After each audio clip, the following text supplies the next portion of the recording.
Hey, welcome everyone to Designing Products and Product Teams for a Global B2B Organization. My name is Noah Askin. I am an assistant professor of organizational behavior at INSEAD, of which I believe most or all of you have some strong connection. So welcome. In addition to teaching in the core MBA, OB2 for any former students that are here, or those of you feeling nostalgic for your time at INSEAD, I am also the director of the Product Management Executive Program. And so this is really a wonderful opportunity for me to get to dig into a topic that I've been teaching about for several years now, and to learn from not only an INSEAD alumni, but somebody who's quite well seasoned in the product world. To begin, what I would love to do is to get a bit of a sense of who is here in the audience. And so 2 quick polls to get a sense of kind of where you're coming from, and also your relevance, where product fits in your professional situation. So you can see that the first poll is up. Actually, they're both up at the same time. So looks like we have a pretty good distribution across people's careers and products, ranging from people curious to wanting to move into it, a decent percentage of you, to those of you that have spent several years and beyond, as well. In terms of where people are coming from or logging in from, about 65 from Europe, perhaps unsurprisingly, 10% from the US, Asia, 16% of you. That's pretty impressive considering what time it is there. Thank you for joining us. I guess unsurprisingly, nobody in New Zealand, Australia, because it's quite late. Great. So this gives us a nice breakdown, and that helps me get a sense of who's here today. And we'll also help Kitaki as we talk through her experience and her career progression, which is really where we're going to spend most of our time. So with that, let me introduce Kitaki. She is the Chief Product Officer at Appany. We're going to find out more about what exactly that is and what she does there, where she leads the evolution of the company's next generation of products. Her team is responsible for product discovery, roadmap, design, delivery, and enablement.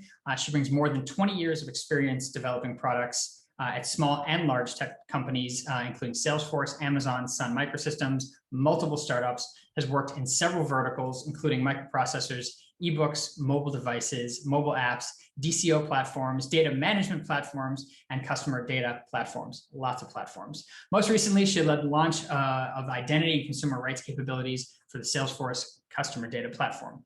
Kitaki has academic credentials from 3 different continents, earning a bachelor's degree in electronics from Mangalore University in India, a master's degree in electrical engineering from Stanford in the US, and a master's degree, MBA, of course, from INSEAD. Welcome, Kitaki. Thank you so much for joining us today.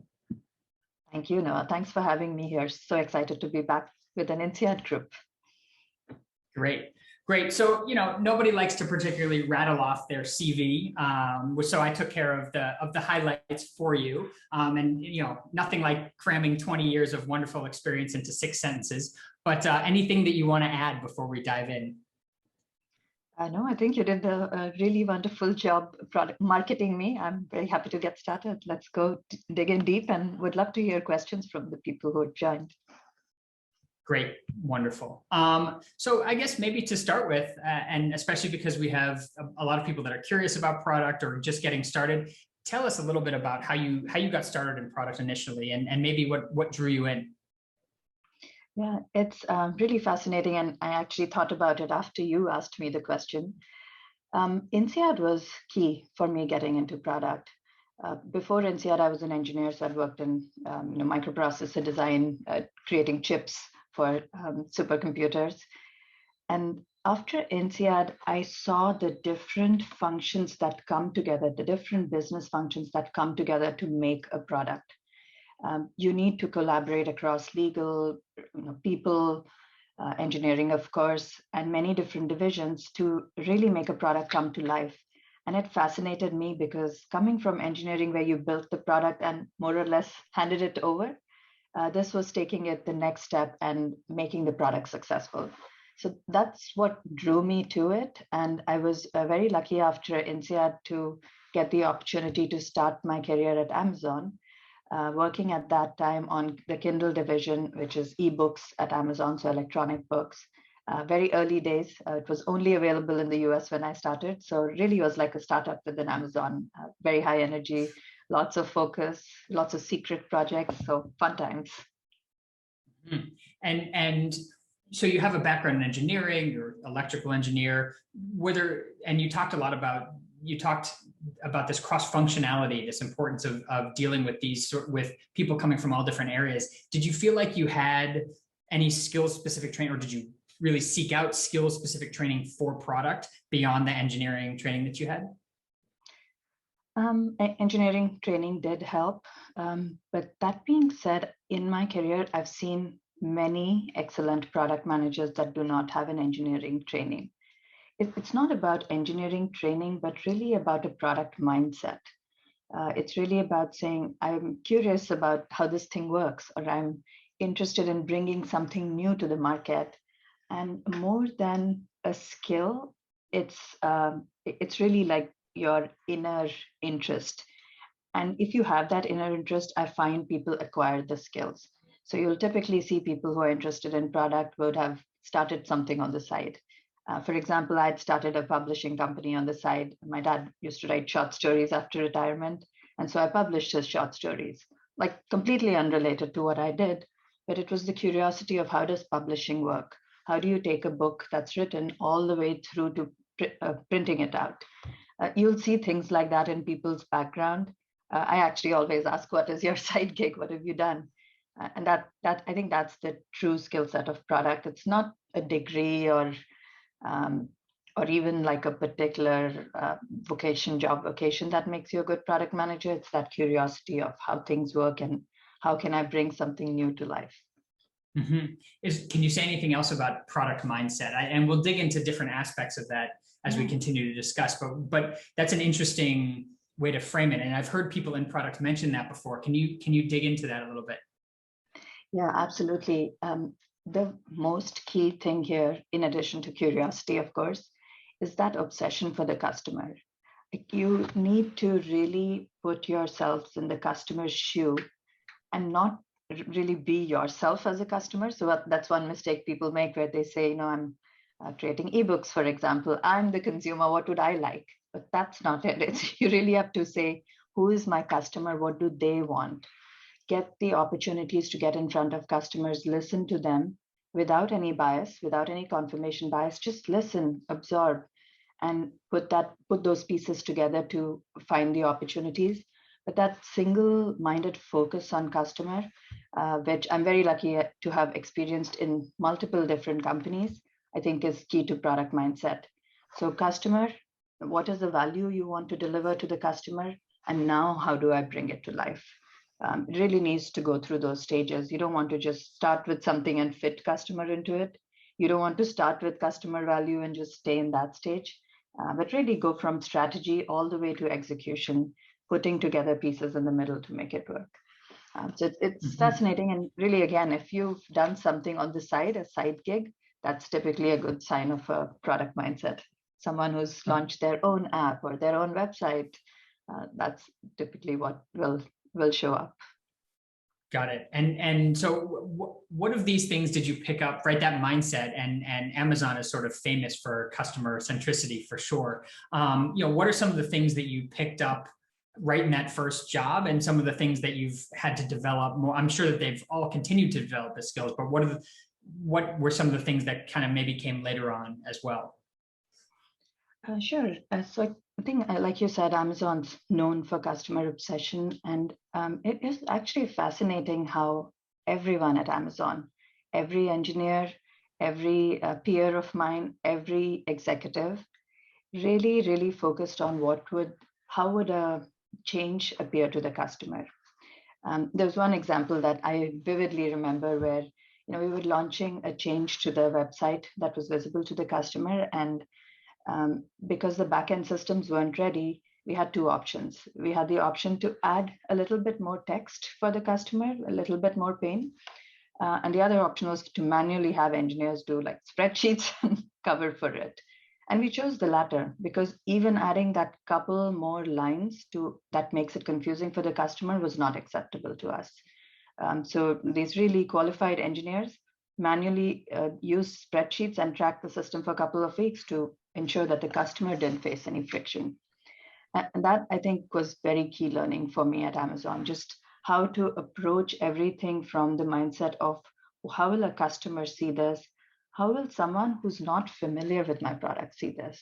Right? That's often a mistake we made. We're so deep in the product, we understand it really well, but you have to take a step back and say this other person is not sitting in the product all day. So what's intuitive to them? What will they think of it at first glance? I think that was key learning at Amazon. Also, really, something that I enjoyed at Amazon was thanks to INSEAD, I'd gotten exposure to different business divisions, so accounting, finance, marketing, and so on, which I didn't as an engineer. Right? As an engineer at Sun Microsystems, I worked with engineering. But with INSEAD, I got the basics from all these divisions. So I was able to practice that in my first role because my first ever project was about creating a new, it was about launching books in a new market. So launching books in the UK. And for that, I had to talk to lawyers to figure out what are the rules for pricing in the UK, what kind of business model can we apply. I had to talk to the people team because we had to have people in the UK. I had to talk to accounting to see how should Amazon account for these earnings. Should they be counted as commission? Should they be counted as a resale? And it was literally applying what I've learned right away. So that was also key learning at my first role at Amazon. You also asked about what I learned a little later. And so some of the things so Amazon is a wonderful place to be exposed to product for sure. And I'm just wondering what other things stick out in your mind as insights that you gained or skills that developed from some of the subsequent roles that you've had. Yeah, I think every place I have been to, I've learned something from that place. So Amazon was a great starting point with customer obsession. I was a pretty young product manager then, though, right? It was the first time I was ever doing product management. So really, I would say basics of product management is what I mastered at Amazon. My next big role was at a company called Jivox, which does dynamic content optimization, and that's really about changing creative in real time. So as you're looking at a website or looking at an ad, a different ad or a website shows up for you if based on what we know about you. And it was a small company, about 180 people at the time I was there. So operating at that level where you understood everything about the business, what I really learned there is how to present to customers. Because Amazon was B2C. So, I wasn't presenting to my customer. I was learning about them, but I wasn't presenting to them. Jivox was B2B, so business to business, and I was presenting to our customers really large names that we've all heard of. So learning how to take what we were building, but presenting in the right format based on who the audience was key learning at Jivox. After that, when I moved to Salesforce, it was about taking presentations to a whole new level. Salesforce, I had extensive training on how to present at Dreamforce, which is the annual conference. We would literally have trainers who would walk us through it. I had training on how to use stories to improve the power of my presentation. You'll see I use a lot of my hands and expressions. That's something I learned at Salesforce, actually. Use your hands and your face and your voice to truly convey your expressions. And now it's become a lot more natural. I have to hold my hands back, but it didn't start that way. So I thank Salesforce for that. And now at Appany, really learning how to present to a board that's made of tier 1 VCs like Sequoia Capital, Greycroft, IPG. I mean, this is a whole different type of learning. So every role I've had, I've looked for growth. I don't want to do the same thing I was doing before. That's helped. Yeah, I was going to ask about that career trajectory. How much of it was opportunistic? How much of it was seeking out specific industries, roles, opportunities, growth? How did you think about your product career as you were navigating through it?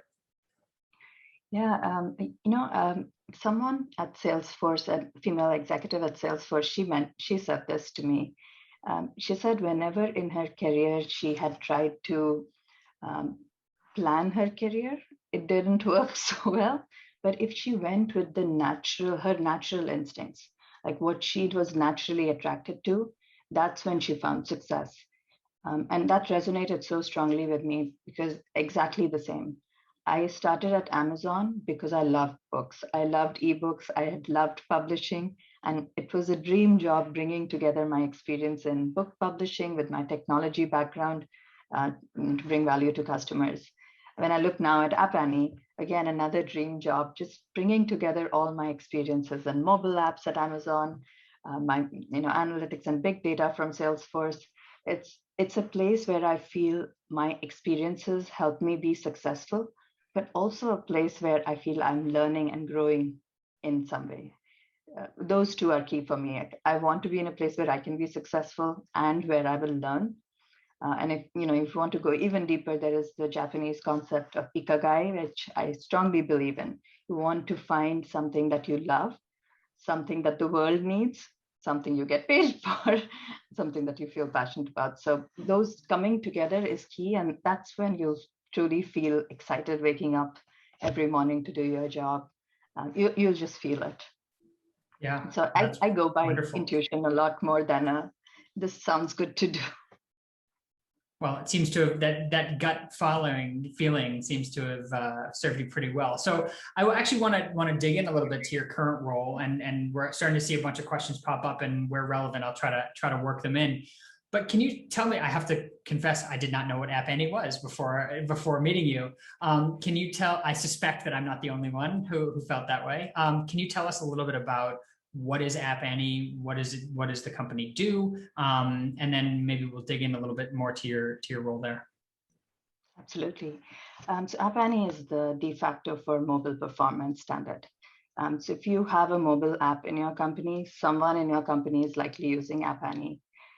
It's a very broad set of capabilities in a cloud-based platform that allows you to do things like competitive analysis. So if you're a United, you can compare your app to the Delta app. If you're a gaming company, you can see what new features were getting launched and how are they affecting popularity of games in your genre. So competitive analysis is a big use case. Strategic acquisitions is another big use case, finding other apps that have a high overlap or a low overlap with you as you're looking to expand your company. There's another use case where people also bring in their own data and now compare it to the rest of the market. Right? So I have an app, I'm seeing so many daily active users. What is the average daily active users for the market? Am I doing better or am I behind them? Things like that. So really about your app's performance. And this year, we've greatly simplified it with launching what we call the mobile performance score. So a single score that tells you the performance of your app. So you can now easily compare it with other apps. Appany is actually available for free. So anyone can go and sign up on our website and try it out.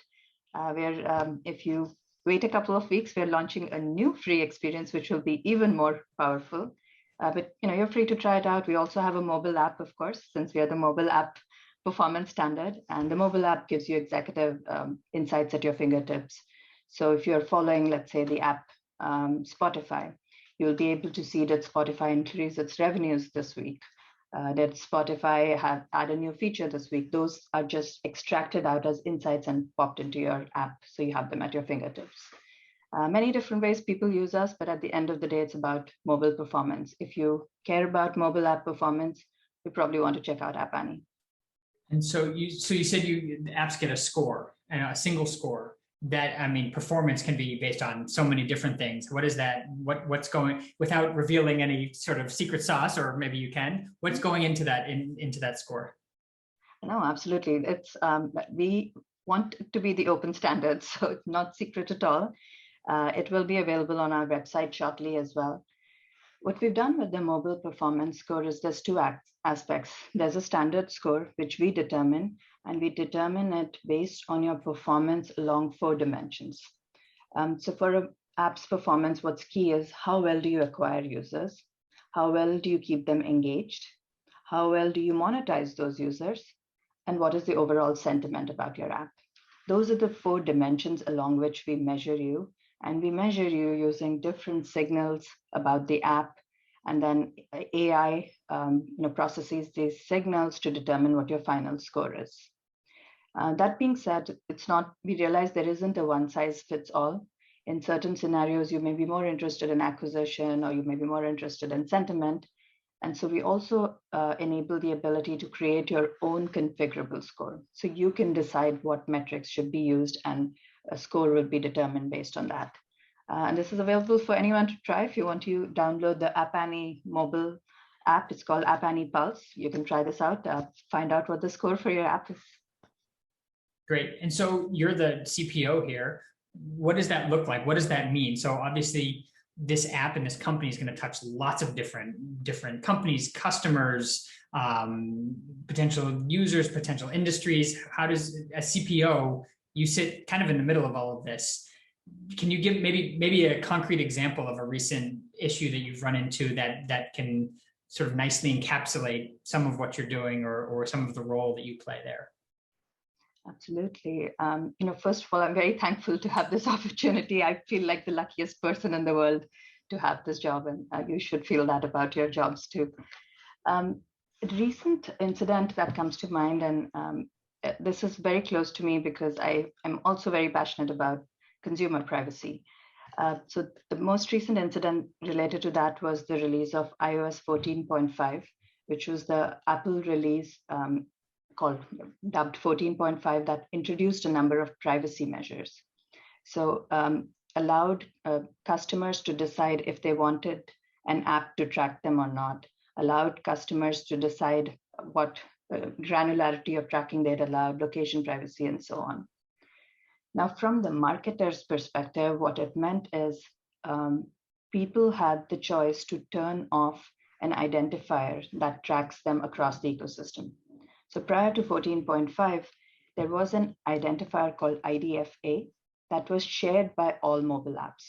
So if Noah, your IDFA was 123, we could see 123, whether you were on Yelp or on Spotify, like it would be the same ID. And so we could connect your activities on these two apps. We could say Noah is listening to, what's your favorite music? Let's say indie rock. Okay, Noah was listening to top hits indie rock. And Noah also checked out concerts on Yelp. So we could tie that together and then figure out best ways to market to you.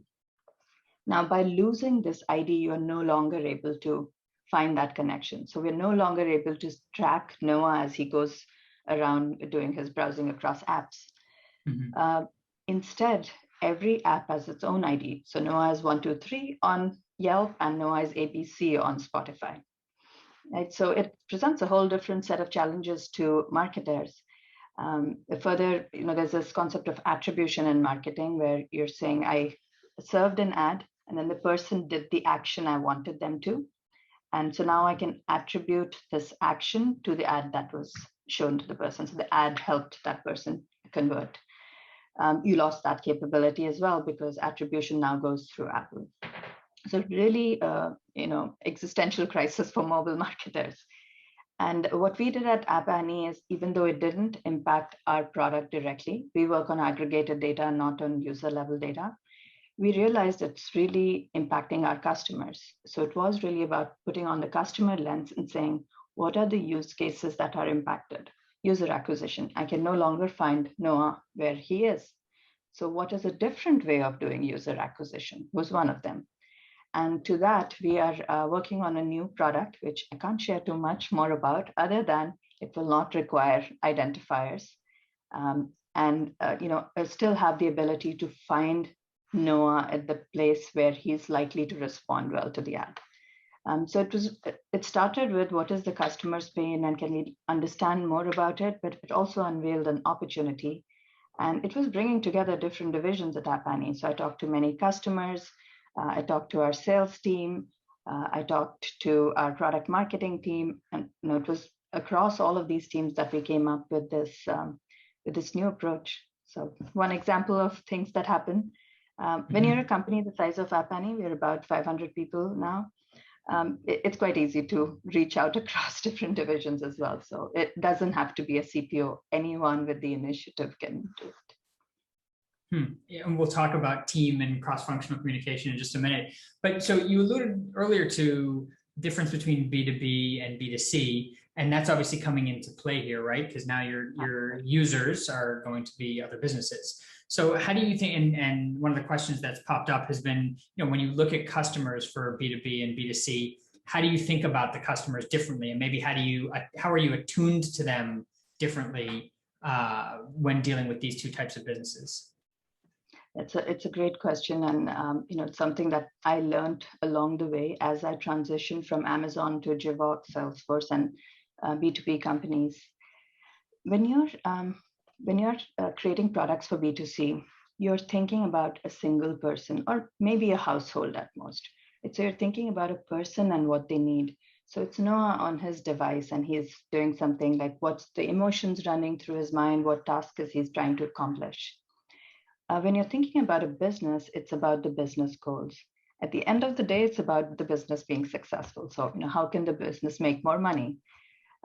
And for anyone who works at a business, making more money is not a simple task. There's many different aspects to it. So you find in B2B, there's many different stakeholders. There are influencers that will influence the decision of whether the product is used or not. Typically, the execs are very strong influencers. They need to feel there's strong value from what they're adopting. There are the actual people on the ground who use the tool itself. They are much more like the B2C case. What's the experience to them? What are they seeing on the screen?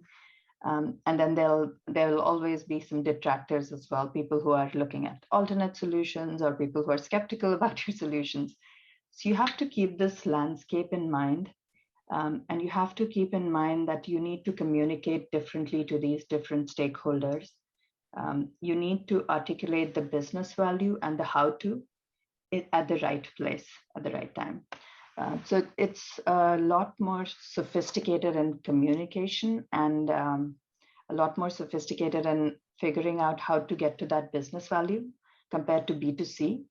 But it is also easier because you have direct contact with your customers. You can actually talk to your customer and say, what do you think? Which in B2C is a lot harder to do. Got it. And actually a question that a number of people have asked, and it's a little bit orthogonal to where we are, but just where do you draw the line between product management and product marketing, right? You're talking about the different areas that you touch within the organization, and now having worked across multiple organizations, we're going to dig in next to kind of the human side of product and developing your product team. So this is maybe a nice transition a little bit. Where do you draw the line between product management and product marketing? Yeah, it's excellent question. I think of it as product, and I think product is everything from strategy to execution. So you need people who can do product strategy, who can do competitive analysis, and that could be strategists or product marketers. And you need people who take like all of these learnings and synthesize it down into requirements. So what will we actually do? And those are product managers. Then you need a design team that will envision how this gets presented to customers. How many screens will we show? What's the flow they'll go through? What will be the elements you want to highlight or hide on a particular screen? So that's design. And then again, once the product is available, you want product marketers to figure out how to communicate it to different aspects of the company. To me, all of this is product. My team at Appany has all of these different functions. And we also have product operations. So, what are the tools we need? How can we measure that the product we delivered met its goals? That's also part of it. All of this is part of product. Product management versus product marketing specifically, which came up as a question, is product management is deciding what we want to build. Engineering should decide how we build it. Please, product managers, don't tell your engineers how to build it. They'll be very upset with you. Product marketing is about how do we want to talk about it. So my feature may be I added a button so I can download a file. But product marketing will talk about why would you want to download a file? When would you want to download a file? Not so much about click on this button, save as X or Y or Z to save the file. That's the difference. It's connecting the feature to the customer value. That's product marketing. Got it. Okay. Maybe along lines to the point you just made about not telling your dev team. Somebody asked, what are the best practices in terms of dynamics? And now we're moving into the human side more here. Best practice in terms of dynamics between a product team and your development team. Yeah, it's one of the passions I have because I started as a developer, so I see both sides. I think number one is respect, right? Like the mutual respect. You both have your areas of expertise, and it's important to acknowledge and recognize that. When I look at my engineering peers through the years, whether I was a product manager starting out in my career, or today where my peer is the head of engineering at Appany, we both respect each other's opinion. My peer respects that I understand the customer and the customer's point of view, and I respect that he knows the right way to build the product, like what's the right infrastructure he wants to use. Snowflake in case of Appany, what's the sequence of operations he wants to go through. That's his decision, and it does vary a little bit in some organizations. If you're a very heavily technical product, like if you're an API driven product, you may need to get a little closer because your customers will see the underlying infrastructure. But at the end of the day, you're collaborating. Losing that ego of, what's mine versus what's yours is key. You're in it together. Really, if you think of it that way, that we are building this product together and delivering it to add customer value, the actual line matters less. And both of you will feel free to ask each other questions to learn really about the opposite sides. So I would say best practices: respect your colleague, try to understand what they're doing, try to share with them what you're doing so they can understand what you do, and aim towards that common goal of customer value. I wonder how much your background, so your background in engineering obviously benefits you greatly, right? You can speak their language, you understand. I wonder how much, if ever, it has actually also gotten you into trouble, right? Because you have this experience, you're like, I understand this stuff, I can do this. Has that ever come up, and how have you kind of stepped back from the precipice there? It is something I have to constantly watch out for. Often I'll see people saying, especially if they reveal the next level of detail to me. So a lot of times, like, I'll get it done by this date and then I don't go deeper. But if you reveal the next level of detail, I will sometimes find I'll start asking questions about specific algorithms or sequence of operations. And most of the times I'm able to catch myself and pull myself back, or say it's about my understanding. It's not about me suggesting an option. It's just me curious and understanding. That typically goes okay. I think people are always happy to share what they do, but you do have to be very careful not to tell someone else what to do. Asking a question is nicer than telling someone. And the more you grow in your career, you'll find it won't just be engineering. It'll be other parts of the business too, because you would have experienced it in other companies. So sometimes with my sales team, for example, I have a question about why they're doing things a certain way because I've seen it done differently at Salesforce. You'll find that'll happen throughout. And it's, again, really about being collaborative and being partners, and phrasing it as a question versus framing it as a, you should do this, helps. Mm-hmm.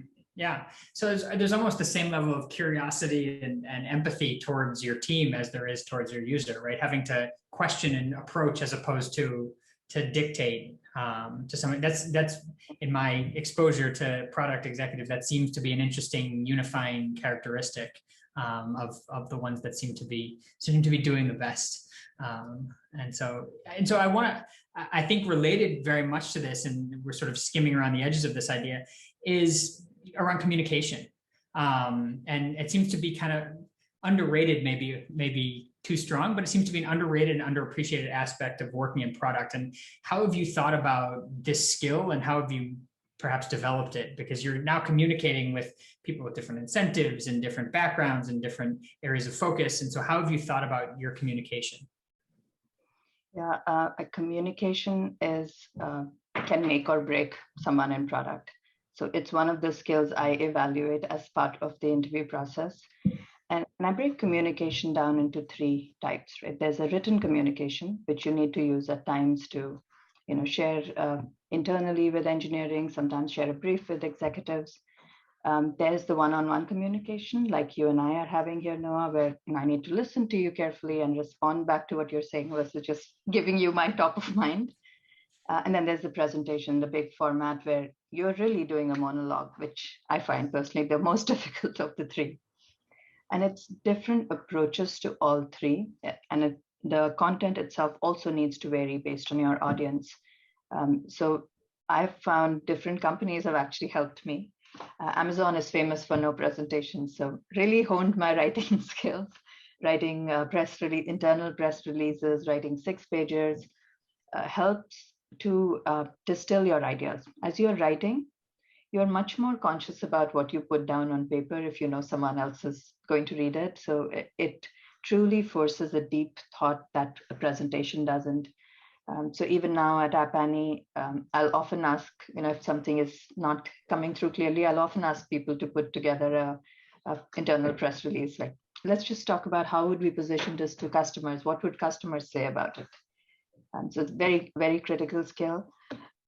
It's not so much, again, people mistake this for, the fluency in the language. It's not so much about the words you use or the grammar as much as it is about the content.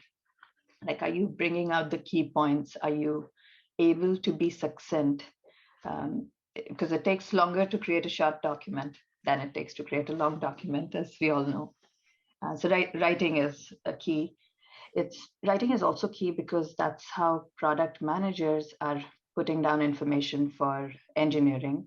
It's how product marketers are putting out information and content for prospects. It's how technical writers are putting down information on how to use the product. So it comes in handy in different roles.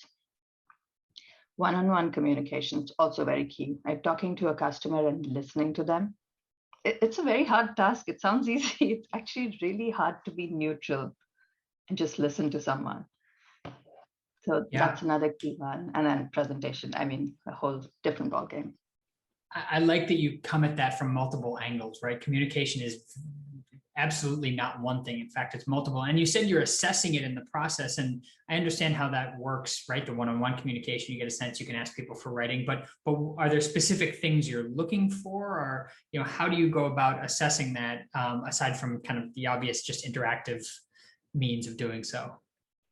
For one-on-one communication specifically? Just in general, because if you're hiring for PM, you're looking for communication skills. How do you think about that? What are the things you're looking at? Yeah, and I'm hiring for PM designers, product marketers, and product operations. So all of those different roles. The skills are a little bit different, but I always ask for a writing sample. So I want to check the writing sample. One-on-one happens through a one-on-one, in these days, a Zoom call, but I'll assess it based on that. And then presentation, sometimes depending on the role, we'll also have a panel presentation where you present to a small group. So it's like a mock presentation, but I feel presentation skills can be learned. So I'm more forgiving about presentation skills. I feel the one-on-one skills is where people struggle the most. A lot of people, when they get nervous or, if they're not comfortable, will just talk. They'll fill the empty space. That silence is scary to people. And that's a lot harder to overcome. So I watch out for one-on-one. Can people say a sentence and stop? I would do very poorly at a product interview, it seems. You're doing great. You're letting me talk all the time. I'm feeling bad. Based on that. So kind of related to these last couple of topics, one of the questions was, usually in a tech company, there's some sort of conflict between product, marketing and sales, right? The business side of things, and back on what's backlog priority, right? You see those Venn diagrams of like sales, dev, and product, or product sits in the middle, or, basically the product is trying to rein in all of these different groups. How do you approach these conflicts when the kind of superordinate goal is all the same, but there's disagreements about the means for getting there? Yeah, there's different ways. So one way is to be data-driven, just use data to decide what's the best way to go. But actually what I've found most effective is what Appany does, which is creating a concept of a first team. So my first team is not my own org. My first team is my peer in sales, my peer in marketing, my peer in finance, accounting, and legal, because together we are deciding what's best for the company. And that makes it much more of a shared responsibility. So we find that we will disagree. We will have that discussion, sometimes a very heated discussion, but we all know we are on the same side of making the right decision for the customer. And so the disagreement happens more with me and my org than with me and my peer in sales or marketing. And it's actually a very different concept from most other companies. I'm finding it's working incredibly well. Most other companies, you're right, will have this tension between sales and product because everyone's representing their org. So in other companies, like I'm representing product and I'm an advocate for product. But really, that's not the right thing. You want to be an advocate for the customer. And when you think about customer, you're actually all on the same side.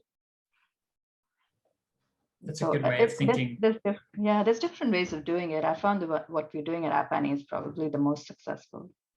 It's interesting because I wonder how much of that is dictated or made easier by the focus of Appany versus other companies where there are multiple verticals and customers and different touch points. And I would imagine those battles become more challenging when you're starting to deal with, you know, really diverse product lines, really diverse customer bases, really, you know, if that's any different, or maybe I'm misassessing Appany and how you're focused there. I don't think it should be different, Noah, because you know, at the end of the day, if you say my goal is the right thing for the customer and the right thing for the business and stakeholders, it doesn't matter if I'm representing the finance vertical versus the gaming vertical. There is like one place to get to that's right for the company. You know, and that may mean deprioritizing the gaming vertical while we invest in the finance vertical, but we all need to come at it together. So I'm not sure I agree. I think Appany, we have multiple verticals and multiple, how should I say this, multiple use jobs within the vertical as well. So we have the same challenges, maybe at a smaller scale than a Salesforce. But this first team concept is actually quite unusual, and it's the first time I've experienced it, and I found one of the most effective ways. Yeah, and how does that either change your view of product? Like, how do you think about building a product team, generally speaking, right? So part of this, you know, I'm an OB professor. I care about organizational things, teams, human interaction, you know, that little stuff. But I'm curious as to how do you think about building and developing a product team? Yeah, I really look for people who are collaborative and humble. I think ego is the thing in product that is the most dangerous thing. And I will admit, I suffered from this when I first started at Amazon. I just graduated from INSEAD, MBA from one of the best business schools in the world. I thought I knew everything. I thought I was going to be the next Jeff Bezos at Amazon. I literally did. And actually made me a very bad product manager because I wasn't listening. I thought I knew everything. I didn't ask people for their opinion. I didn't seek out collaborators and mentors. Really, number one thing is, are you humble and collaborative, and do you respect others? It sometimes comes with age and maturity, like it did for me. But that's, I feel, the number one thing when I look at hiring in the team. And then the second thing I look for is, what is your strength? Like, do you have a great eye for design, like my VP of design does? Like, he looks at a screen and he can change colors in the way to make it come alive. If that's your strength, if, you know, visual design is your strength, then do design, make that your passion. If, you know, talking to people and expressing the hidden value is a strength you have, product marketing may be your fit. If building things and like specifying things down at a detailed level, like when X happens, Y should be done, is your passion, then maybe product management is your thing. Like, you need to find what you do in your real life. Like, what do you spend most time on in your real life, and see if you can bring it into your job, because you'll be happy and the job will be much more satisfying for you, and you'll be much more successful too. That's kind of how I think about building the team. I do have specific roles I need filled, specific jobs I need done, but you need to have the strength to fill them in, but you also need the passion. Yeah. So part of building a team is obviously leadership. And actually one of the questions is, what is your advice for a first 100 days or, a first relatively short time horizon as a CPO? How do you think about approaching that? Yes, I'm very serious about planning out my first 90 days. There's actually an excellent book about what to do in your first 90 days that I read each time I start a new role in my life. Number one, a quick win. So immediately I'm scouring for a quick win. What can I do something that leverages my strengths or experiences from the past to immediately deliver value? So I'll give an example at Salesforce. When I started in my first week, there was a customer escalation from one of our Japanese customers. And while I didn't know the product, I was able to leverage my one-on-one communication skills to get on the call with not the customer, but the account manager for the customer and start laying out that collaborative plan so they could see what we were doing, start setting up a cadence so they were comfortable that we're addressing the issue. I mean, this was literally day 3 of my job at Salesforce. So I, just calming them down was a quick win. So I look for a quick win soon because it establishes credibility.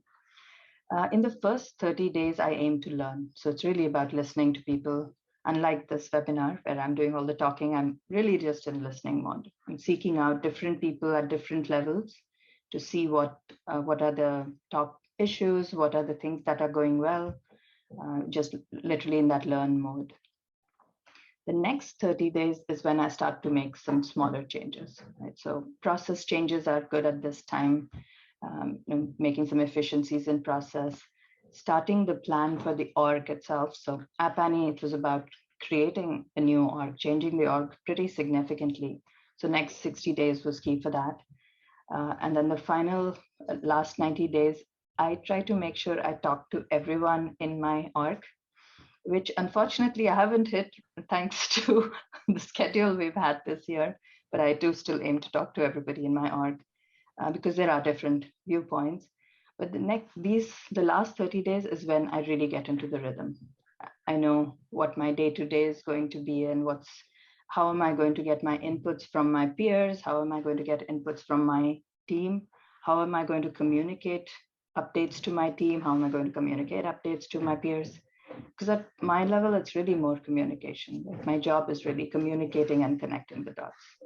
Mm-hmm. But I strongly recommend that book. I forget who wrote it, but there's a book called First 90 Days, and it helps you plan out your first 30 days, then next 60, and so on, and it really helps me. Along somewhat similar lines of planning, Frank asked, when is a product good enough to launch to market? How's that for a big question? That's a big one. Yeah, it's actually a really tough question, Frank. Don't know if I have a great answer to that.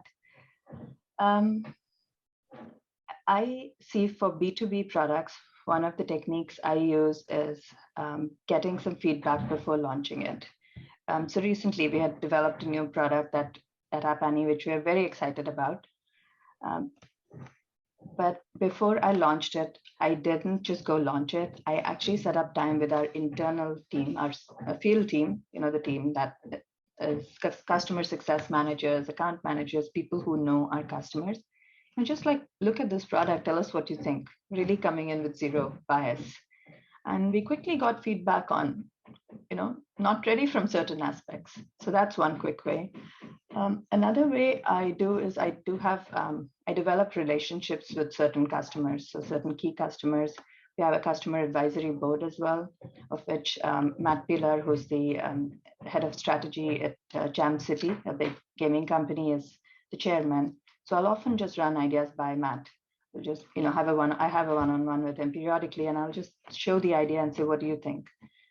Because the danger is in our own world, we can become very sold on our internal ideas. So you want that neutral viewpoint. If you're getting overall good feedback, I think that helps you feel it's ready to launch from an idea perspective. Then, of course, you need to do the operational side, right? Like, is it reliable? Will it have the 99.99% uptime that I need? Is it passing all the quality bar? Does it have enough use cases that customers will be excited and it solves real business problems for them? We typically have a checklist.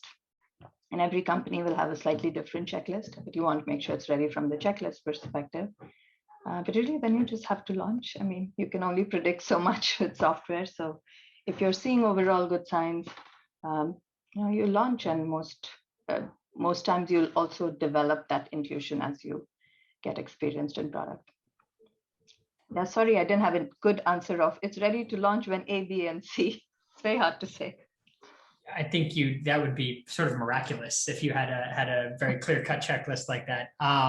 But actually, also related to this, somebody was asking, how do you decide on, and this comes down to launching and determining features and thinking about backlogs and things like that, especially in B2B products. How do you just think about standardization versus customization, right? You talk a lot about listening to the customer, making sure you're meeting their needs. In B2B, especially where you're dealing with oftentimes fewer customers and they have bigger demands and you're talking directly to them. How do you think about standardization versus customization? It's a very big challenge in B2B because you often have a very strong, powerful customer who will say, I want X, and then you're all scrambling to deliver X. What I've found as an approach that works is to, first of all, customize as little as possible. Once you customize, you're stuck in this never-ending loop of keeping up that customization. You've got a different branch that's living separately from your main branch, and you're making bug fixes to both. So it's just disaster. I try not to go there at all, if possible. Very, very rare circumstances have I done that. But really, when someone asks for something custom, it's about finding out what's their job. What are they really trying to do?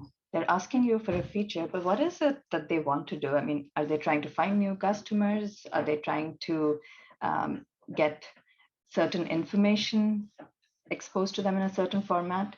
And if you can get to that root of what are you trying to do, you'll find you can come back to customers with a more generic option and say, I heard what you said, and we were thinking of building X or Y, and it has what you wanted, but it has more. And what do you think? And most customers are delighted to be co-innovators with you and help develop the next version of the product. So that's what I find is helpful. I don't believe in creating different versions of customized products. And if that's truly needed, I think services is a better way to do it than customizing the product itself. Got it. I think that's a good, try as hard as possible not to do customization is an interesting, and it makes sense. We have a couple minutes. A couple minutes left. I've been pulling from the Q&A as we've been going. And actually there's a nice sort of symbiosis here in this question. So it's one of mine and it's also coming from Eric. I'll use his phraseology. He says, what advice would you give young Kitaki on her last day at INSEAD in 2009? And my version of the question, what advice would you give to people interested in moving into product? But I think I like the person-specific version of that Eric gave. I like Eric's question too. Eric, I would tell her to be humble, collaborative, and seek out mentors. I think, coming out of INSEAD, I didn't know how much I had to learn. I felt like I knew engineering and INSEAD. Now I knew marketing and accounting and everything. But really, I didn't know it. I had an exposure to it. So I would advise her to be humble. I would advise her to learn as much as she can, seek out mentors in different parts of the company that she joins. And keep an open mind. I would really advise her to do that. So you touched on an interesting thing there that I actually get asked about a lot, and I talk a lot about in my MBA course about mentors and mentorship. How and what I often get is, how do I even think about approaching this as an idea, as individuals? Like, how have you approached mentorship, both as somebody seeking mentors, and I'm sure now as somebody who serves as mentor to others? Yeah, if you're lucky enough to be in a company that has an official mentorship program, definitely leverage that. So both Amazon and Salesforce had pretty large programs where you could get connected to a mentor directly. That's definitely a great way.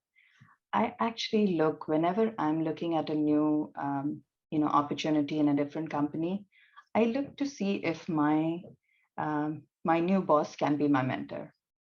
So at Appany, and every role I've been at, I've been very lucky. I've sought out people that I already can have a collaborative discussion with, and I know will give me constructive feedback.